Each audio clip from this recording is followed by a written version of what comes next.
to Halo Headlines. Welcome, Spartans, to Halo Headlines for the week of August 30th to September 5th, part of Podcast Evolved, your home for Halo. I'm your host, Aaron, and with me this week we've got Oren. Hey, what's up, everybody? Yep, we are back with more Halo Headlines to keep you up to date on all the happenings in the Halo universe. But before we get started, I just want to jump in with a few socials. I'd like to take a quick moment to thank all of our patrons for their continued support. Thank you very much, guys. You help keep the lights on and help us do lots of good stuff. If you would like to find out how you can become a patron, go to patreon.com/Halo Podcast Evolved and you can learn more about all of the rewards and benefits that we offer to patrons. So, with that, we are going to dive straight into the headlines. Oren, you're going to take us through? Yes, so we had two large articles that came out from Halo Waypoint, and then a third article that also came out through Halo Waypoint about esports, and so we'll kind of touch on that as a little bit of news there. But the main two are the Canon Fodder issue 118 called Myth and Mysteries, and the second one is in Halo Infinite multiplayer technical preview outcomes. So there's quite a bit to get through in both of these, so this will kind of where we'll spend most of our day. And then we'll wrap up with a little bit of esports news. So first, the Cannon Fodder, brought to you by Jeff Easterling, friend of the show, Grim Brother 1. He talks about the Fracture content that has kind of been teased and announced for Halo Infinite, where it will bring what's described as loose canon to the lore. And so he says Halo Infinite will have fractured content that isn't quite canon and exists in its own branch of the lore. Season 8 of Master Chief Collection, which is dubbed Mythic, will showcase Halo in a deliberately divergent way, which is similar to what will be shown in Halo Infinite's Fractures. Whether it's a samurai take on Star Wars or a steampunk take on Batman, seeing familiar elements given a wild and far-out twist can simultaneously give you a fun new thing to enjoy, while also helping you appreciate the core reasons of why you love the original thing in the first place.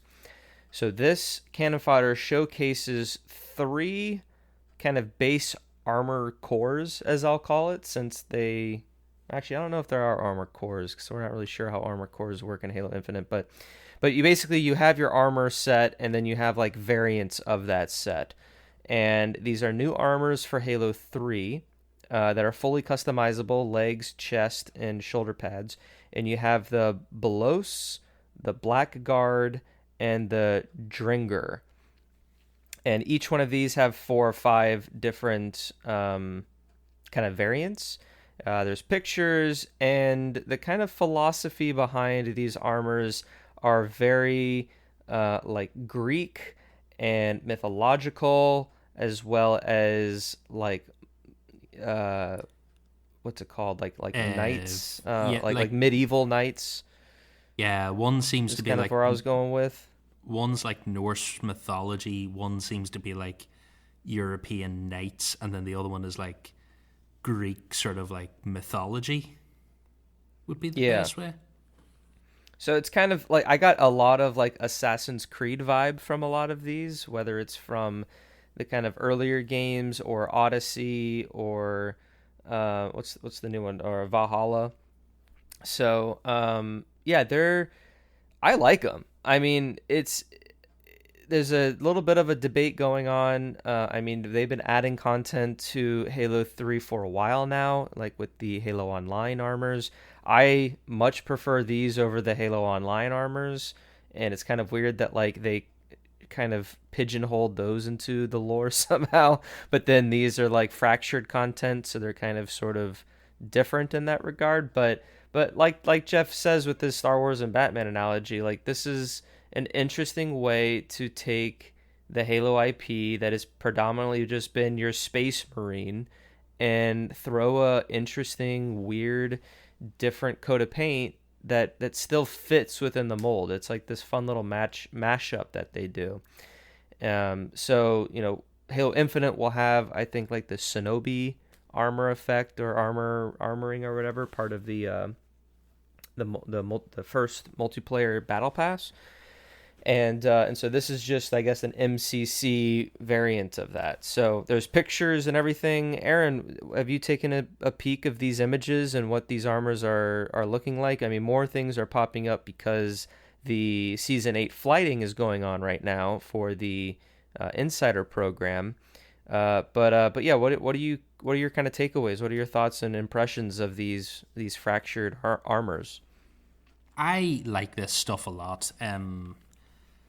I've seen a few of the stills, and then I watched Halo Cannon's video on it earlier. He was going into some of the details about like the sort of universes that these armors might come from with the little lore clues that we have. But like we were talking before we started recording, I just happened to jump onto Instagram and they come up on my feed, and some of them are stunningly beautiful. Like just that spectacular sort of Spartan helmet, and then the very much like ancient knight sort of armor, and the fur-lined gauntlets, and the what looks like sort of fur-lined shoulder for the cape and stuff. That I don't actually know if they have a cape, but it has that look about it. I think they look great. I don't think everything in Halo has to be canon, because I feel like everyone was all right with Hayabusa armor, and that's not exactly in keeping with standard Halo armor. They had a sword on one of the suits. Like, I think we can dial things back a wee bit and be like, okay, we can have this shit. It's not canon, but it's cool. For me, the thing that really excites me about it is like a few people have said it now, but like the potential it gives you to that like what if Halo thing for the clues in the universe, like the stuff that looks very much like a medieval knight. Ian was basically saying the lore seems to suggest that it's from a universe where maybe like ancient Europe never really lost that medieval streak, but humanity are battling the flood.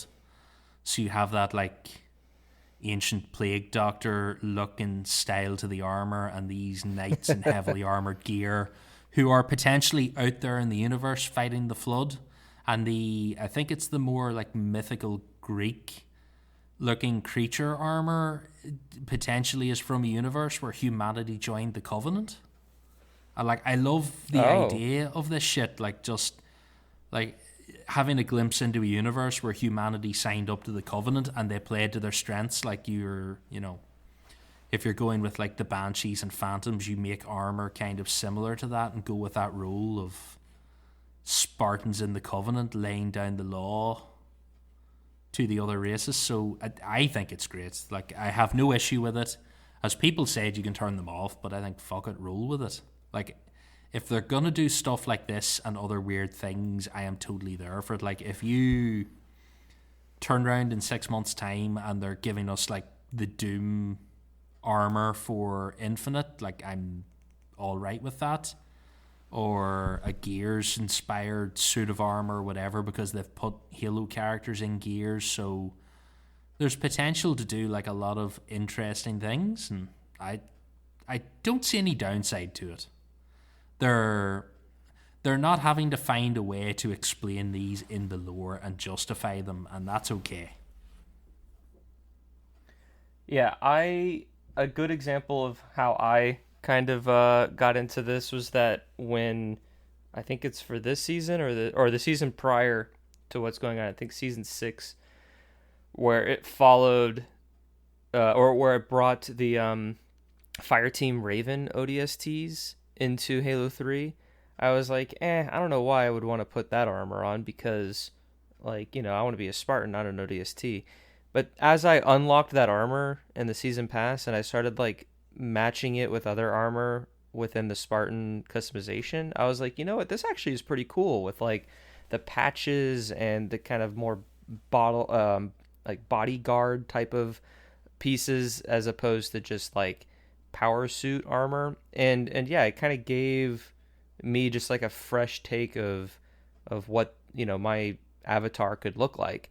And so I rolled with that, and I think that's still my armor right now, just because I haven't really played that much since. But yeah, I think it brings a little bit of new life into what we've otherwise have been accustomed to with Halo for the past 20 years. So yeah, I'd have to look at the photos to see which ones I really like out of all of these, but I think I kind of gravitate more towards the Greek mythology ones, as opposed to like the more medieval knight ones. But yeah, I'm all for it. It gets me excited about uh like what other type of mashups and other art styles that 343 is thinking about and experimenting with, that leads us down whatever Halo Infinite is and whatever else they bring to Master Chief Collection. I'm Yeah. curious why it's only Halo 3 though. Like I wonder if it's just easier to I program and model, I wonder, is it but because they have a pipeline already in place for like taking in the Halo Online stuff and the other things? Because yeah, Halo 3 seems to get a lot, but I feel like they must have put the work in to add additional armor because they took the Halo Online stuff, so it's just like maybe the easiest way to get it into the game. yeah, maybe so. Something to note as well, though, for all of these armors in Halo 3, you get all the armor pieces and stuff, but these helmets are available in Halo Reach. Again, for whatever reason, I don't think the armor pieces or all that kind of stuff is available. It might just be because of how modular the Halo Reach customization is compared to Halo 3, but Probably. that's where it is now. So you can earn these helmets. You can earn all our. I mean, there's a lot here. So I imagine this season 8 battle pass will be 100 tiers, and most of them will just be all the different shoulders and stuff that Yeah, you can earn along the way. I'm uh, I'm all positive about this. I think the next thing we need is proper full-on Forerunner inspired armor. Like that seems Well, we like got the that one piece from Halo 4 that was like a Promethean style armor, I think. That was like a DLC armor. But yeah. uh, I but yeah, want maybe we do some interesting like a mashups full-on between, yeah, like a like I guess a full-on didact proper inspired hybrid. suit. Yeah, like there's loads of different ways to go with this that would be really interesting. So I'm hoping they keep it up. Like if this is the sort of thing we're gonna get in Infinite, like I'm open to stuff like this. Well, that's the direction they're definitely heading. Now after they showcased the helmets and the armor and gave little lore snippets that you can go read, there was a Q&A between Grimm and Oria Docio or Ducio. I think it's a Spanish name. He's the art director for the Halo's publishing team. And you can read the interview. I kind of have some minor takeaways here, but he talks about how this expands out options for player expression, and that over the last 20 years we've had plenty of space marine type of armor pieces, and that this allowed them to explore new armor motifs, and in this case more mythology, like we said, between Norse and Greek mythology.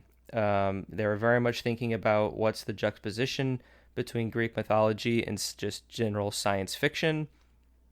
And this allowed them to bring in different materials that we previously haven't had, like silver, leather, and even fur, to really push the variety and the type of armor pieces and customization options that you can have. So, uh, yeah, and then there's just more information beyond that. But it was really great to get that context and to read about this mindset and art direction that 343 is going to bring these types of pieces to life. So I definitely encourage everyone who's at least intrigued by the armor to read this interview, because I think it's something that's definitely going to be reoccurring once Infinite comes out, and even with Master Chief Collection. We know that there's going to be 10 total seasons of Master Chief Collection, so who knows what the other two are, but they could be maybe Infinite centric or just more of these fractured contents. But yeah, we'll kind of see how it all kind of continues. But moving on, there's been a remake of a multiplayer map that was a part of Halo Online called Icebox, and that is joining Halo 3 in Season 8, and it is a reimagining of the Halo 2 map called Turf. It gives me cold storage vibes and just kind of other ice themed maps from Halo 3, and Halo 4 had some ice maps in there. And we also got, to kind of round out the cannon fodder, a snippet of the Halo Infinite multiplayer cinematic intro, like a description. And I just wanted to read this because it just gives some context to the video, as well as what we're going to be learning in the multiplayer story as it unfolds throughout each season. So Commander Agrina knows firsthand the difference a Spartan can make, a difference never more important than now. Humanity's forces are scattered. Desperate resistant efforts have continued to fall short on multiple fronts, from Cortana's relentless martial law to the expanding power and ambition of Atriox and his Banished. But there is hope, a new generation of Spartans, training in secret to become unstoppable. In this cinematic introduction to Season 1 of Halo Infinite Multiplayer, get a glimpse into the Academy Commander's own heroic journey and what it truly means to be a Spartan. I think the major takeaway from these two, or from this snippet, was that it describes Cortana's martial law and Atriox and the Banished as like a continued threat against like humanity as a whole. We've kind of been speculating how much of Cortana's created martial law storyline will carry over to Infinite, because we're getting a lot of Banished sort of information from campaign, but we do, we know that it's going to be present, and I think this helps reiterate that it's still an important storyline that we're going to learn more about.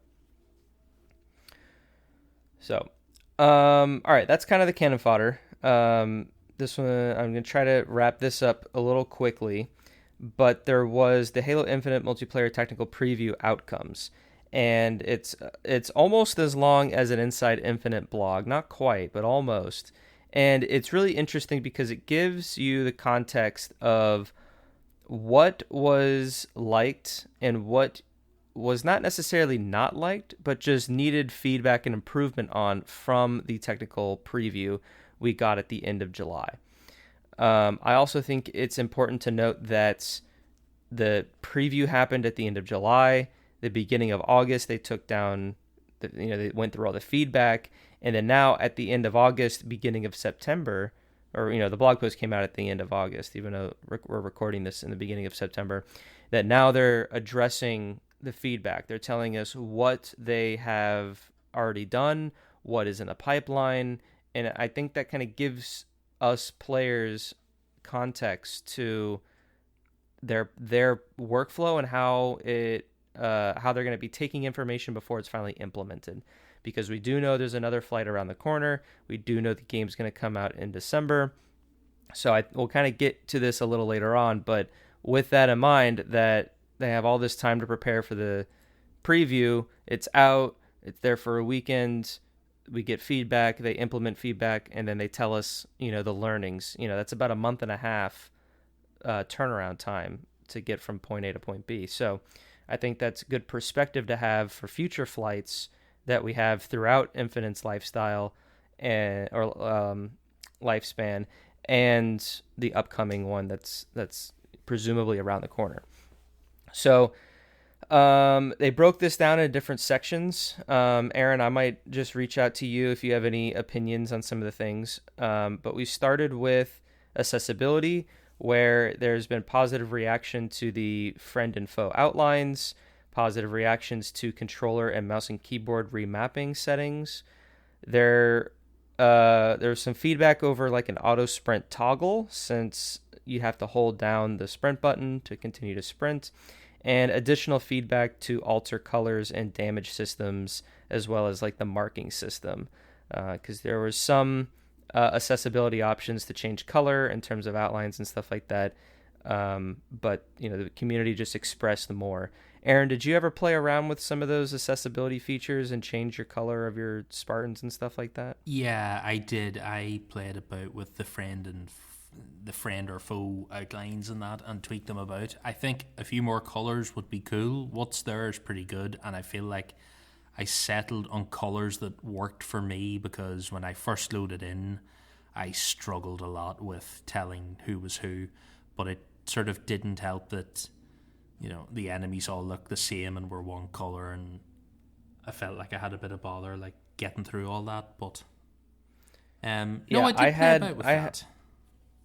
I had difficulty because like the enemy outlines were red and the friendly outlines were blue, but the entire enemy team were blue, and my whole team were different colors and different armors, because you can be whoever you want to be.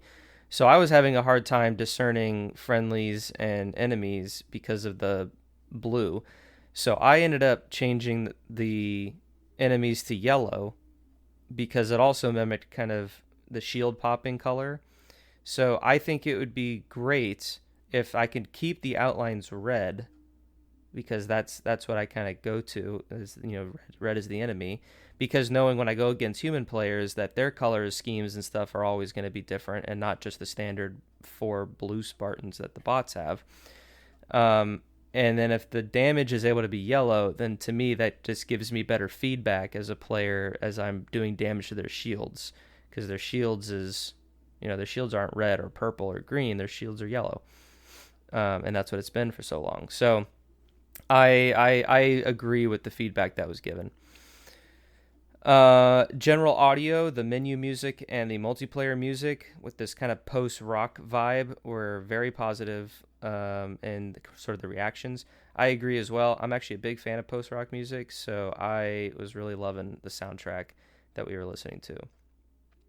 Now, in-game audio, there was some feedback in terms of the needler audio didn't sound as crystallized as fans were thinking, and there's other granular controls of in-game voices that players wanted feedback and more customability on, like the personal AI, the Spartan chatter, and the announcer and all that. And also with each of these sections in the blog post, there's like a developer commentary with it as well. So they talk to the appropriate team within this, and they give their insights to it. So to get more context, I definitely recommend you all go out and read the blog. Let's see, Battle Pass and challenges. Like we mentioned on our previous Halo headlines, challenges are currently the only way to progress the Battle Pass, and that's definitely a concern from the community. I personally don't like that, but we'll see how it is for Season 1, because that's the way that it's going to be, and we'll iterate from there, and maybe it's not so bad as we think. But secondarily, which I didn't even think about, is this double EXP booster timer that you have. It also persists through menus, and so you kind of waste XP time while you're just waiting. But I don't know, it seems like a weird system, since we're not getting these EXPs through matches, we're getting it through completing of challenges. So you almost have to like stock up on challenges, pop an EXP boost, and then go into a match and try to finish up and clean up as many as those challenges as you can to maximize your thing. Which, I don't know, is just weird, but we'll kind of see how it unfolds. I'm wondering, they haven't mentioned anything specifically about levels in XP. Will you be, I know you're only completing challenges to do the battle pass, but like I assume we will still get XP and level a level, because 152 was very important in Halo 5. You're going to get something in Infinite. I assume we're still going to get a number somewhere. Like, will maybe double XP counts to something else that we haven't seen yet? No, I think it's totally tied to the battle pass. I don't think we have like a Spartan rank anymore. I think it's just the battle pass rank. That's the vibe I get anyway. I don't know. So, That but would be a little bit weird. We'll see. There might be a little bit more Battle Pass tuning in the next flight, so we'll see how that is. Otherwise, we might have to wait till December 8th. All right, moving along, we have bots. Bots were generally very positively responded to. They're a lot of fun. Great addition to Halo. I'm so glad they're in Halo because I, wanted bots back when I was playing as a little young person, and haven't really wanted one because I just never think it would happen. But now that it is, I think it's great. A general tuning was just kind of the feedback for it, though, between accuracy, logic, difficulty, all that kind of stuff, and that will be continued to be expanded upon as the bot team figures out, where they are. Weapon drills, another very positively received feature. I really am glad they added weapon drills. I think it's something that we really needed in Halo to do warm-ups and stuff. But there was some feedback that was given for tooltips, different features to be included, general stability, changing between drills, and overall just kind of tweaks to make the experience just much more fulfilling. Aaron, you're a fan of the weapon drills. Did you dabble in some of them? I played about with a few of them. There's potential there. I tried a few out on the lower difficulty, and then I just bounced in 2 matches. But I see how it's the sort of thing where if you're gonna have a battle pass, you may be dipping in and out of Halo. It could be when I was playing Destiny 2, it tended to be the way I went. Was I played for about a month, I finished the pass, and then I bounced on to something else for a while and came back. So it would it's got good potential there as a way to warm up and do stuff. So I'm curious to see what other Academy stuff we get with that. But I enjoyed the different drills. I was not very good at the sniping one, so that just reminded me that I should not pick up that weapon. Well, maybe you can hang out in the weapon drills a little more and get better at it. Right, so then we have the combat sensor, which is basically the radar.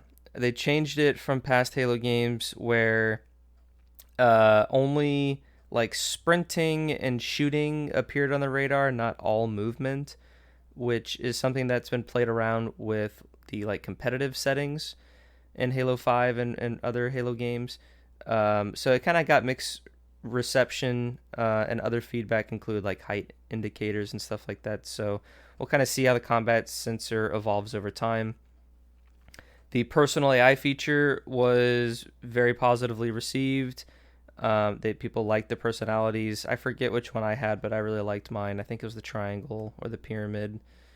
And then general feedback is just more customization and things like that. So we'll see how that goes. Medals, I agree with this feedback that the size, placement, and overall art styles needed adjusting.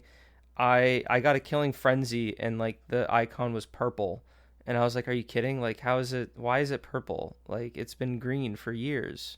Purple is running riot, and so on and so on. So they're tweaking that. They showed a work in progress, and I think the medals look a lot better. They really look like a badge of honor that you would wear after you do some crazy kill. So I think that's a definitely good change and good direction that 343 is working with. We talked about the friend or foe tag a little bit more or already, but they just kind of talked a little bit more about it. Aiming, they just want to tweak sensitivity with some feedback. Weapons, the sniper and the skewer were a little difficult to use, so maybe that was it for you, Aaron, that the tuning of the sniper rifle just wasn't properly tuned for you. And then the hammer was also slightly mixed feelings about. Some people thought it was too slow, some people thought it was too strong. I definitely was in the too slow category. I thought it really wound it up to use compared to past Halo games. It kind of makes sense, I guess, that but you're a Spartan, but I don't know. I guess you could be wielding this giant hammer that has this huge. But you're a Spartan. What are your thoughts on the hammer? The first time I got a hammer, I picked it up, I went to hit an enemy with it, and I was killed immediately. And went, what the fuck was he doing? Because it was just the slowest wind up, and I was like, no, that's too. I don't know what the answer is, but I get what they were maybe going for with the hammer and the big wind up, but if it's going to be like that, then I'll just take a gravity mace from Atriox and we'll just like hit people quicker. Thanks. Ooh, that'd be interesting. That'd be a cool weapon. Like a smaller one-handed gravity mace that you could like swing and wallop people with. I think like there's good potential there like to the big two-handed hammer. It could be quicker with no area of effect, or if there is area of effect, it just maybe pushes people back a little bit, but doesn't like really damage them. And it could be just like a one-hit whack 'em. I mean, I guess that's basically the sword, but the sword you have a lunge, so I don't know if you'd have a lunge on this one, but anyway, so movement was people enjoyed sprint, which is crazy to think that people have been complaining about sprint since 2010 with Halo Reach, and now it seems that there's a decent balance with it. But further tuning needs to be handled for other movement things. Equipment, a lot of positivity around the grapple shot, some feedback around the drop wall, the HUD, feedback for different tunings, same thing with the menu, feedback from how it scrolls and how to equip things. And that's kind of everything they touched on. They ended with some final remarks about the next flight being 12v12 for their big team battle experience. I put a prediction that I think it's going to be sometime during the window of September 15th to October 15th. I know it's a pretty big window, but I mean, I could see it being early October, but given the amount of time that they need to do stuff, it really can't be any later than mid-October. So that's just kind of, that's what I think. If I had to guess, I'd say like the last weekend of September at the earliest, but definitely the mid-October at the latest. Aaron, you got any thoughts on when you think the next flight might be? Yeah, I think end of September seems like a reasonable sort of time. Like you said, they're not going to go much past that because they need time to like go through the feedback, because it's not long then. It's only a few more weeks after that and you're into December and then it's launch time. So yeah, I think end of September, very, very start of October at the most. Like, we'll definitely be reading feedback by Halloween. Oh yeah, because then they have a very limited window to tweak anything that needs to be tweaked, and then whatever else they kind of put on the back burner for post-launch tweaks and reviews and updates. So then we have our designing the esports ecosystem. Every month we get another little blog post from Tashi, and this one is that the partnered teams have been announced. If you've been following the HCS, which we generally don't, but basically partnered teams have their own in-game content that you can purchase. They have community booths during events. They have ability to film different content at events, and have just general partnership benefits with the HCS. Now, this doesn't mean they get any sort of advanced placement or other perks or unfair advantages in actual competing, but those organizations just have a stronger bond to help grow the HCS program. So those teams are Cloud9, United, FaZe Clan, Fnatic, G2, Navi, Sentinels, Space Station, and Envy. And I wanted to shout out our partners over at HCS Pro Talk, Will and Josh.